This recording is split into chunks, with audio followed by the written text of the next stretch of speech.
someone today asks, are you from Norway? And people say Denmark, Belgium, Germany, South Africa. So, but yeah, I'm Dutch. It's as simple as that.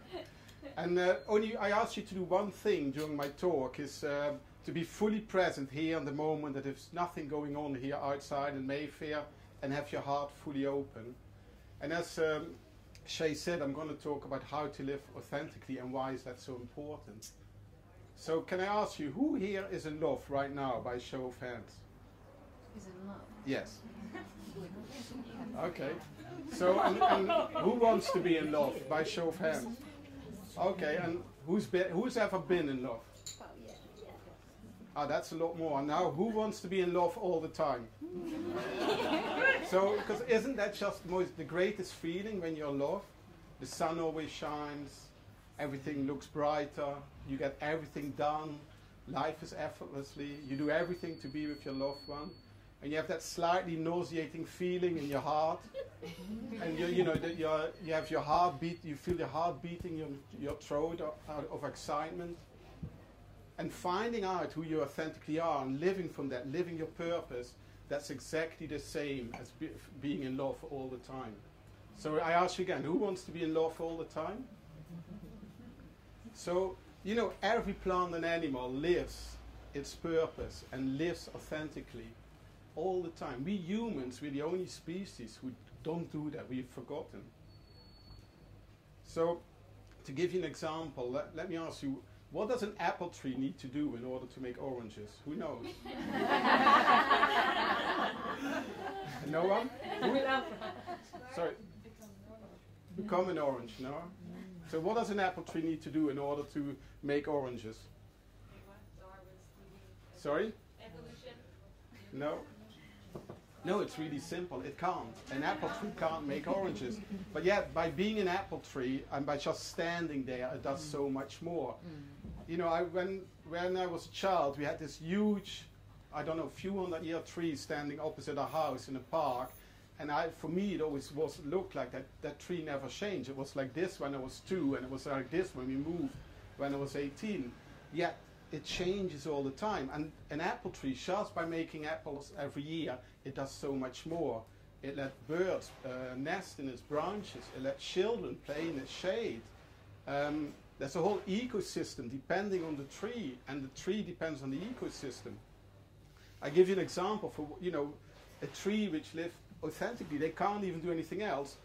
The mahogany trees, which we let other people cut down in the Amazon, which are like 30 meters high, they have more insect species around them than we have in the whole of the UK.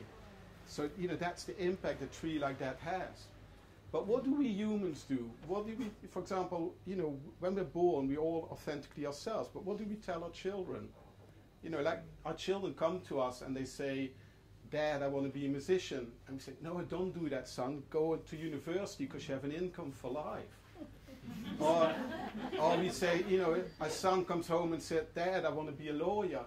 That's not for us. We are a family of carpenters. That's for that's for other kind of people. That's not for our kind. And we tell ourselves and the people around us to live someone who we're not. And then what happens is, there's always a moment in your life when it catches up with you, and we think, is this really it? You get stressed, you become unhappy, you feel the pressure from the world around you.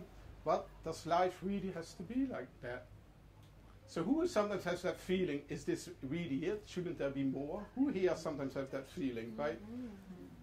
So that's quite a few of you. Because I believe life should be more than eat, sleep, work, and a party in the weekend, don't you think?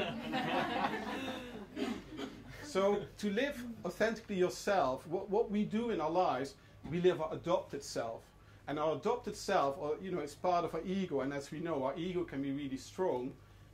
It's so strong. I'll give you an example with my own story, how I thought, and becoming that chef, that I was living the life I wanted and I was following my why.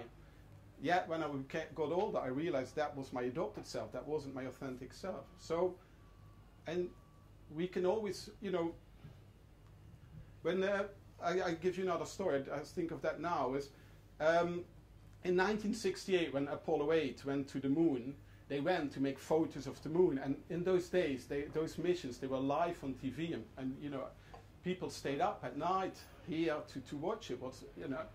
And they went to circle the moon and make photos of the moon. And as they were doing that, it was live on TV. One of the astronauts turned the camera and filmed Earth, and that was one of the first time that people saw live what Earth looked like. And I mean, you've all seen the first images of Earth, and that was the most amazing thing. People couldn't imagine what Earth looked like from a distance. Now it's normal for us. Then when they came back, quite a few astronauts, by the way, really realized when they've been in space, they started to work on consciousness, and a thing, you know, we talk here about a lot. But one of them said, when he came back in Earth, he said, we thought we went to photograph the moon, and then we probably realized just to look at ourselves, to look at Earth. But I think life is exactly the same. We often say it's a journey, and we're on the journey. It's not about the goal or the end. It's about the journey. And to be honest, I don't even think it's about the journey. Why, you know, in our lives, as, you know, all of us here as being adults, look back at yourself, because you all have it in you. Everything you need, you have, you know, the abundance we spoke about before. But take that time to look back at yourself and look who you authentically are. So when I was 8 years old, I had many friends. I was good at school, but I wasn't the best in anything. And one day we went, it was a day like today, very beautiful. I remember that it was yesterday.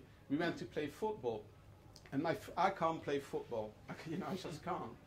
And my friends started to pick teams, and you know, they choose boys we didn't like over me. And I thought, why did you choose me? We don't like him. And I was hurt. I didn't understand it. I'm your friend. They are not. But my friends just wanted to win football. They did, you know, I was still their friend. And I took that day to myself. I said, I'm going to prove to all of you that I can be number one in something, that I can excel. And that became, for many years, my pattern in my life. And every time afterwards, when I went into a room or went to do something, I realized I can't be number one or one of the better ones in it. I didn't bother. I stepped away. And then when I was 19, I went to a hotel management college. And in the first year, you had to do 30 hours, sorry, only 30 hours in the kitchen. And I thought, I'm going to hate this. I didn't even know how to boil an egg. And, honestly, and I was overweight. I loved food. My mom was a great cook. And my dad knew a very good chef in my hometown. And he said, you can go there. And I went there, and the guy said to me, you can come on Saturdays, but only from 10 till 3, because in the evening it's too busy. It was one of these kitchens you see in MasterChef. But when I got in there, and of course, what I'm telling you now is all in hindsight. I didn't realize that then. But, you know, when you start looking back at your life, you will. All the dots are always there. And he said, out at 3 o'clock, when they all went on the break, he said, Leon, you want to come tonight? And I knew at that day, I can excel in this. I was 19. And then I started to work in the best restaurants. And when I was 28, I had my own fine dining restaurants, and the Market Bureau and Gordon Ramsay of the Netherlands, of, you know, a generation older than me, they came to my restaurant and they said, Leon, how old are you? And I said, I'm 28. And they said, well, then you're better than us at that age. And in my head, a switch went, because remember, I was going to prove that I could be number one in something. They said it. My two heroes said it. So in my head, I done it. But it's like when you have an addiction, you have to find the next step to prove yourself. It wasn't, because I was living not my authentic self. I thought I'm a chef. I'm passionate about it. But it wasn't really me. So I had to find something else. And I was still a chef for a few years. And in January 2001, I came to London. I had an English wife then. I wanted to start a food wholesale business, because I wanted to prove that I could be a good businessman. And we did that. And to cut a long story short, we built a business in 5 years' time. From really the first week, we had no turnover. The second week, £120. After 5 years, we had a purpose-built unit. We had about 3.5 million turnovers, and I sold to all the top London restaurants, because that was my drive. And I remember when we started in January 2001, I was standing on the drive of a house, and I said, I want a purpose-built unit to be number one in our niche, and I want 5 vans on the road. And we sold to everyone here, you know, Nobu, Gordon Ramsay, the Gavroche, everyone. And we achieved that in 2006. And but then when you achieve that, you need to find something else. And I didn't realize it at the time. And in 2007, we had the business, and I wasn't happy in it anymore. It wasn't me. I didn't have the drive anymore. I was in Bali at a business retreat, and there was, you know, one of these where they first break you down and then you have to build it up. 12 business people from all over the world, 7 mentors, kind of a small awesomeness fest. And they asked me to go on stage, and I didn't do public speaking then. Leon, tell us your story, because they loved it, you know, from a small town in Holland, being a chef, now have a business in London. And I told my story, and after 5 days they said it again, Leon, tell us your story. But in my head I took it different, because the first day, the guy who's running it was my mentor at the time as well, and he said, Leon is already very successful. And I thought, shut up, Roger, shut up. I got all these problems back home in London. I'm not successful. Of course, that's not what I saw. But I was thinking about them wanting to hear my story, and I was thinking about my own story, you know, not being good at football, trying to prove myself. And on the plane on the way home, which was the longest plane flight I ever had, 34 hours, you know, lots of stops, I made a decision. And when I came home, I said to my wife, we're going to stop with the business. And she said yes. And so that was a Sunday. On the Monday, I rang my accountant, and I said, Gary, we need to talk. And 6 weeks later, we closed the business. And he said, Leon, why don't you sell it? Give me a year and a half, and you can sell it for, yeah, of course, what a fool pays for it. But we had great products. I mean, I was the one doing Wagyu beef and things like that. I brought that to London, and he said, it's about 3 million. And I said, no, I can't do this anymore. This is not me. And we closed it, and we ended up with £30,000, so like 1% of what it potentially was worth. And I honestly mean what I said.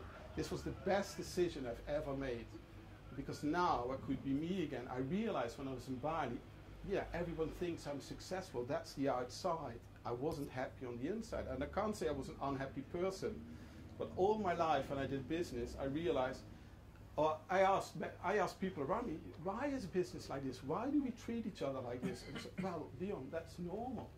But it's not normal the way we treat each other. And 10 years ago, we spoke about our connection different than we do now. And I realized, if people think, I thought for most of my life, it was me. I'm not smart enough. I don't understand it. And I realized, no, it's not me. And if it is me, then I step out.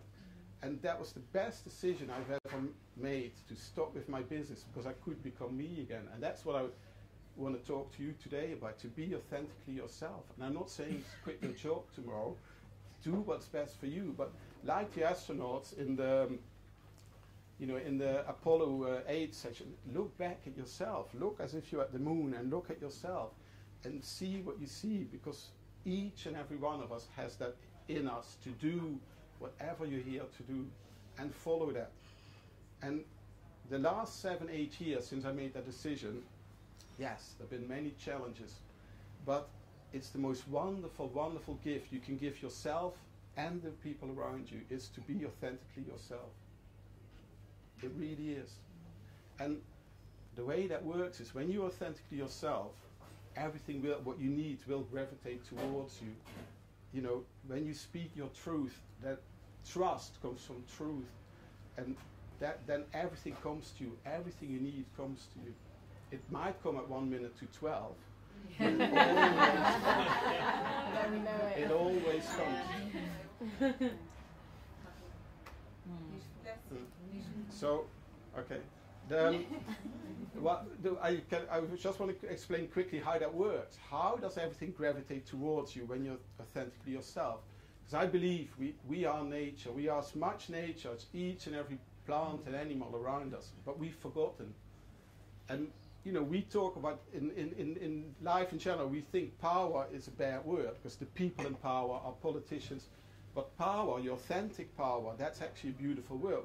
When we talk about people in power, we really, that's force. The politician, they force things upon us, and all the rules and rigid things we have around us, that's force. But power is the most beautiful thing. If you look, let's look back at the earth again. Earth is in its authentic power, and everything gravitates towards Earth. Everything Earth needs comes to it. For us human beings, it's exactly the same. The more authentic you are, everything you need gravitates towards you. And that, I can't remember who was talking about you know, when things just come to you. And Shah was talking about it, that's what happens, because you're authentic yourself, the right things come to you.